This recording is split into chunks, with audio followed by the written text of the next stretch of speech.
Safety bar, good morning. And we whisk away.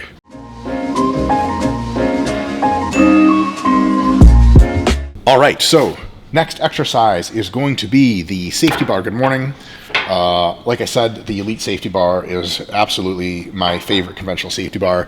Super psychotically modified infinite option safety bar is the Chris Duffins bar, and that is just like, it's in a league of its own. But if you just want a simple, straightforward, awesome, effective safety bar, then you're not going to find one better than the Elite. So it's super great. The padding is awesome.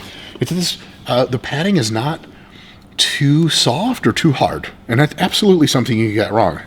Let me tell you that. No, wait, too hard, that doesn't make sense. Yeah, so it's if you have really soft padding, it's fun, awesome. The first time you use the bar, the first 10 times someone uses it, it's great, but then it deforms, and then you have to keep rotating this dumbass pad, and it slips, and it's fucking stupid. Too hard, and you put the shit on you, and you're like, all right, I'm gonna break my neck doing this. Amazing, because the bar sits much higher, and it's like, fuck, it's fucking awful. But this is, I don't know what they're using in here. I do know that all Elite products are made by children who have nowhere else to go in Latin American countries. I'm joking, I think. Am I joking? Never can tell. Well, as long as the money's flowing in, who gives a shit? Hey, and those kids have jobs, goddammit. My dad always used to tell me, get a job. And, well, maybe those kids are the same thing. Anyway, I'm violating my parole talking about children again. Let me warm up.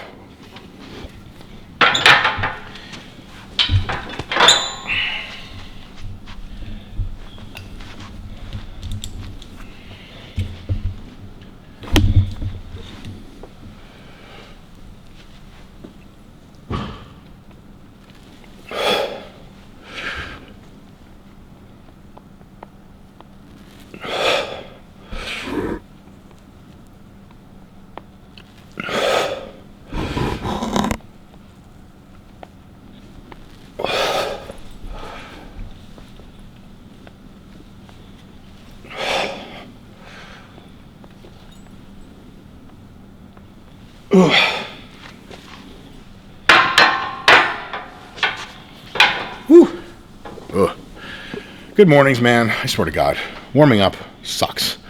Because your body's like, what are you doing to me? I'm not supposed to be bending this way. But then, as the warm-ups progress, you feel better and better and better. Hopefully. We'll see if that happens. All right, want to put some plates on here, and we get rocking.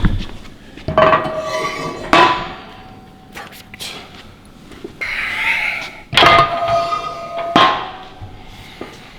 Boom. All right. For a lot of leg stuff. Unfortunately, over the years, I've sustained a few adductor injuries. One from a real long time ago where I was doing barbell lunges with 245 pounds for sets of 15. And I was young and fucking stupid, and I was coming down way too quick. And I definitely heard something make a tearing sound. And I couldn't walk straight for a few months, then it got better. But something you might notice with some injuries, not all, thank God, is that sometimes you get all your strength back. That muscle that you tore gets bigger than ever. But you can always feel it. At least for me, for like 15 years now. My left adductor does not feel the same. What do I mean by that? If I don't do lunges for a few weeks, the next time I try to like squat or do hack squats, something like that, my adductor feels tight, like weirdly tight. And if I do some lunges, it feels really weak and tight.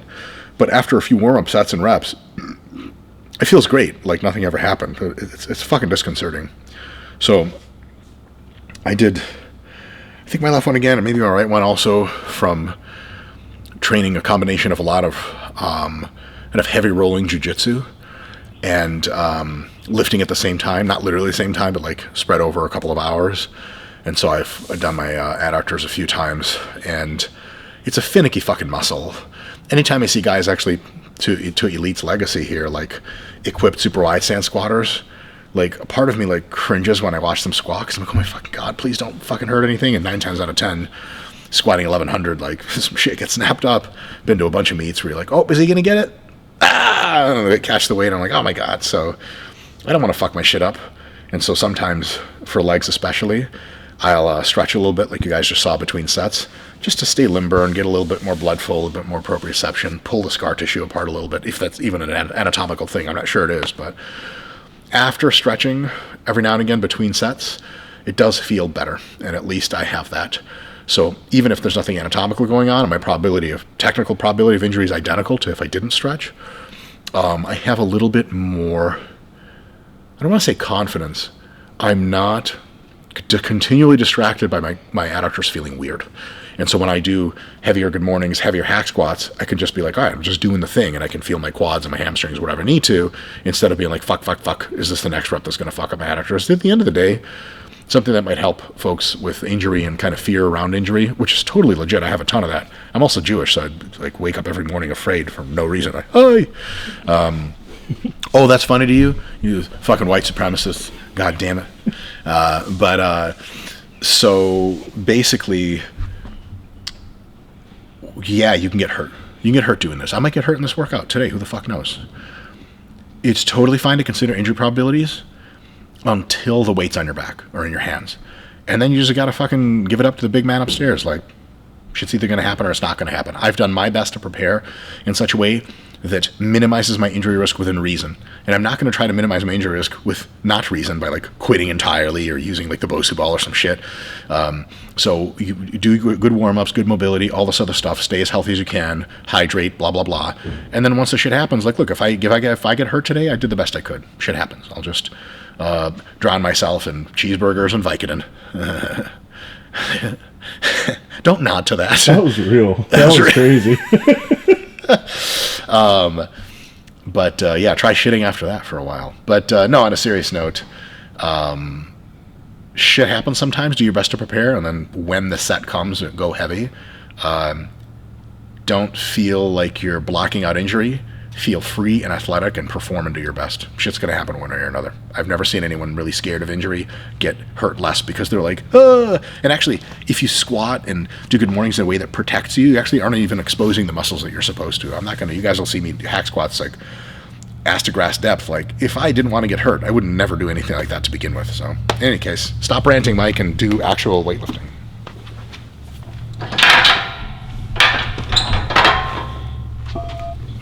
Is this 65 or 45? Do we know how much this bar weighs? Like 65. 65, okay, perfect. It's going to be great when they excuse for me in my own head when I don't get as many reps as I need.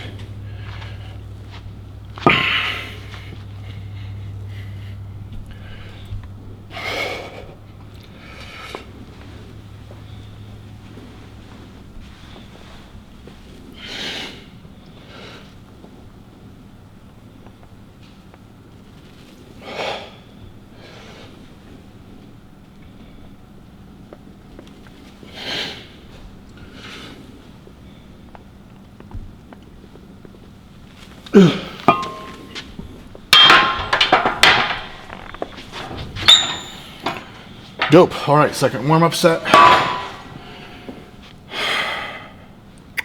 I'm going to throw on 25 on each side, so it'll make the weight 205 pounds total. Nice slow eccentric, maybe even a little bit of pause at the bottom. And then that should be a good working weight. And is this going to do the deal? Or am I doing it the wrong way? Sure I am. I'm a fucking moron. You zoom in on my fingers so that people can know that I'm doing it wrong. This guy's an idiot. Beautiful. So, after a warm-up set like that, so I did basically 155. Now with 205, I'll do like 1 or 2 reps. If the shit feels really good, smooth, no weird creaky bullshit, I'll just keep going. If it feels not so great, then I'll just do 2 or 3, count that as a heavy warm-up, and then do my sets of 8 to 12 or whatever after.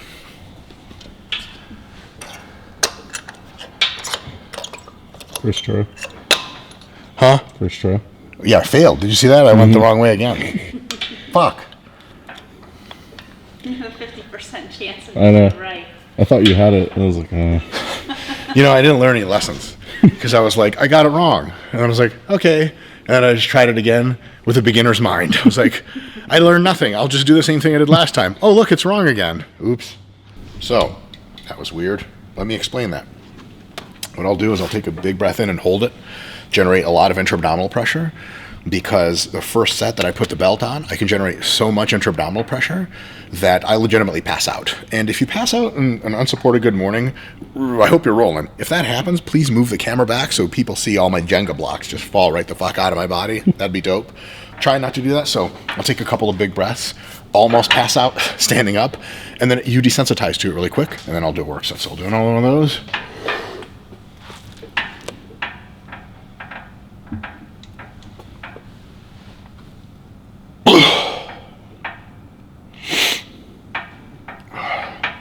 Oh. All right, time to jam. Get that camera on my face.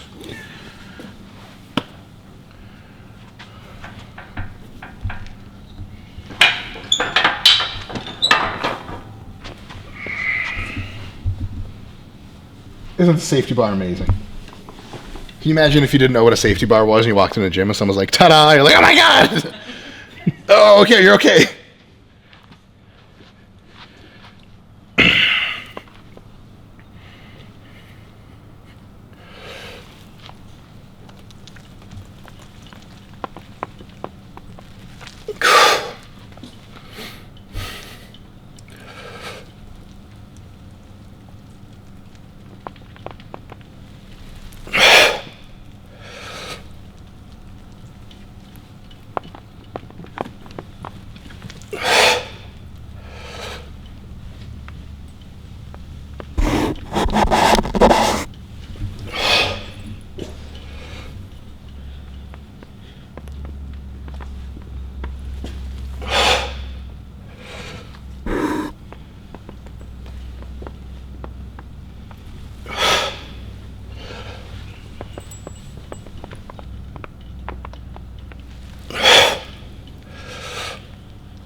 Easy 8, sort of. Not terrible. Oh, good mornings, man. Really effective. But like, they're the opposite of cozy. Like when I'm doing them, I'm like, I feel my hamstrings. But like, I wish I could replace my back with just one giant steel rod, so I didn't have to feel like I was breaking into pieces. God damn. And I did some cable flexion rows earlier this week. I still have delayed onset soreness from those in my spinal erectors. So that feels interesting, but it works. Another cool thing about hip hinges for hamstrings, stiff legged deadlifts, good mornings, things like that, is that because of the eccentric loading, because of the time under tension, it's so goddamn effective, at least for me, that 2 to 4 sets is pretty much the most I ever need to get my hamstring sore for like 3 to 5 days. And so I'll do one more set here, another set of 6 to 8 reps. That'll be all I need. So, yahoo. All right. Let me take a couple breaths, pray to God a little bit, and I'll see you guys in just a sec.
Ouch.